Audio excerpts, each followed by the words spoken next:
Colonel, just a couple final things. Both President Trump and Robert F. Kennedy Jr., both running for president, have said they could end this war in a phone call. They would make a phone call to Putin and they would end this war. Could they, in your opinion? It would depend on the phone call. The phone call would have to say the following. First, we have suspended any further aid to Kiev. No more aid is being sent. Secondly, we are withdrawing all American personnel, clandestine or otherwise, from Ukraine. And we are standing down the forces that are in Poland, Romania, Lithuania, Latvia, Estonia. That would be the precondition. You'd have to say that right up front. And we are dropping our objections to neutrality for whatever Ukrainian state emerges from the talks. Then the Russians will talk to you. Then we can put an end to this. And again, it may not be what everybody wants, but we'll have an end to it. And a new arrangement will emerge, and that arrangement will probably work for some period of time. Maybe not permanently, but for some period of time. May have to be adjusted down the line. I think that has to happen. I find it shocking and tragic that a phone call could end something, or it could continue at this rate with, I think you estimated 250 to 300,000 casualties in the Ukrainian army. No. 300 to 350,000 dead Ukrainian soldiers. Wow. That's what people have to understand. Dead. Hundreds of thousands of wounded. I don't know how many, but I know that some of the wounds are so severe, these people will never return to active duty. I know the hospitals are full. This is a tragedy that needs to end. It makes no sense. Even people on the battlefield are figuring this out. And, you know, one Russian commander suggested the war will end because someone in the Ukrainian army who's in command somewhere will step forward and say enough's enough. He may be right, because we've seen the desertions from the Ukrainian camp rise precipitously. They're not reported in the Western press, but we've seen platoons and companies. And remember, most of the people on both sides of this divide in southern Ukraine are speaking this virtually the same language. And he calls up and says to a Russian counterpart, I can't evacuate my wounded. My commanders won't support it. They won't evacuate anybody. They say we have to fight here and die here. I don't want my men to die. I don't want the wounded to die. So I'm surrendering. And they say, fine, leave your weapons, put everything on safe, drive over here. One of the things that Putin has done, his army has done, is to treat the Ukrainian soldiers very well. So they know they're not going to be abused, they're not going to be killed. And that has not been the case on the Ukrainian side with regard to the Russian troops. And again, no one's being told that truth. The Russians are always blamed for everything that I've seen the Ukrainians do. It's tragic. And when I say Ukrainians, I'm not saying all, but too many units, too many forces out there motivated by mind-numbing hatred have done terrible things to Russian prisoners and to their own people.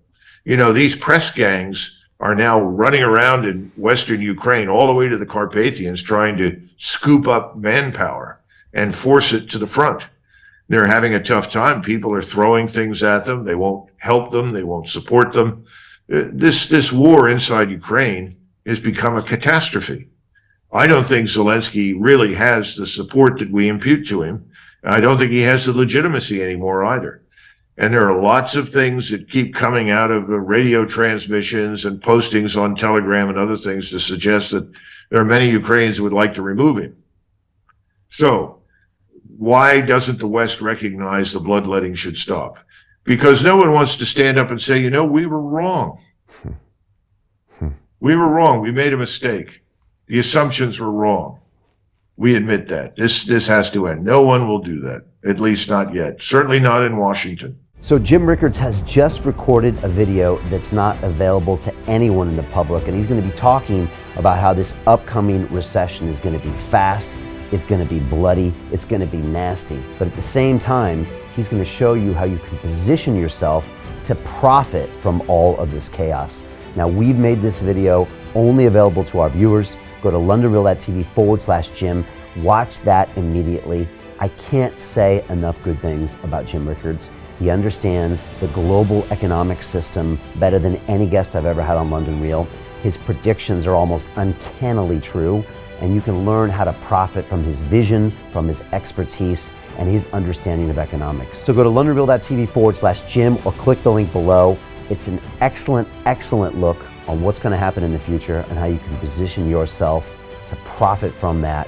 Jim is one of the best in the business, one of my favorite guests on London Real, and he's very, very good at predicting the future and showing us all to profit from it. So click the link, and I hope you enjoy. Hey, do you want to profit from crypto? Then join my DeFi Academy. The Crypto DeFi Academy will help you create generational wealth. But don't take my word for it. Listen to my students. When I first got into crypto, I remember thinking to myself, I need to learn more. Brian Rose, learning crypto, learning DeFi, gotta do it. I am so grateful that I jumped in and did this. I had to break through some limiting beliefs that I can do this, that I can afford this, that I can be in this. It challenges the things that are deeply rooted within us. Joining DeFi Academy has been one of the best decisions I have made on my blockchain journey. This course was a life changer, a game changer, a huge eye-opener, coming from knowing practically nothing at the speed of the learning over 4 weeks was just fantastic. The information you provided in this class was invaluable. I feel far more confident in my next steps. You took complex concepts and made them easier to understand. What's different than so many other ones is it just doesn't tell you what to do. It actually makes you do it. This is for people who are serious about becoming traders. This is the way it should be done.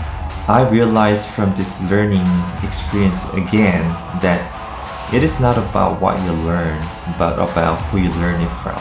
The energy was insane. I've never experienced such incredible energy on a live call. Brian Rose, you are a legend, my friend. It's the only thing in the market where you can get all information and learn everything what you need to know. Everything is so clear and so well done, and I am just forever grateful for this program. It made me feel so much more confident about crypto than I did before.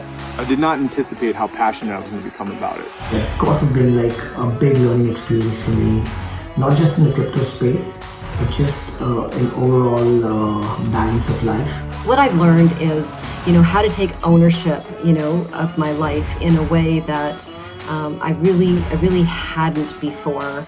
Yeah, you can't put a price on that, really. I would recommend it to anybody, top notch. Excellence does not come cheap. So if you want excellence, you got to pay for it, but it's so worth it. Pull the trigger. That's what this course is about. You're not going to regret it, really. It's amazing. Thank you, Brian and team. So what are you waiting for? Crypto is happening now. Click the link below, submit your application, and let me mentor you on how to create generational wealth and build the decentralized financial infrastructure of the future.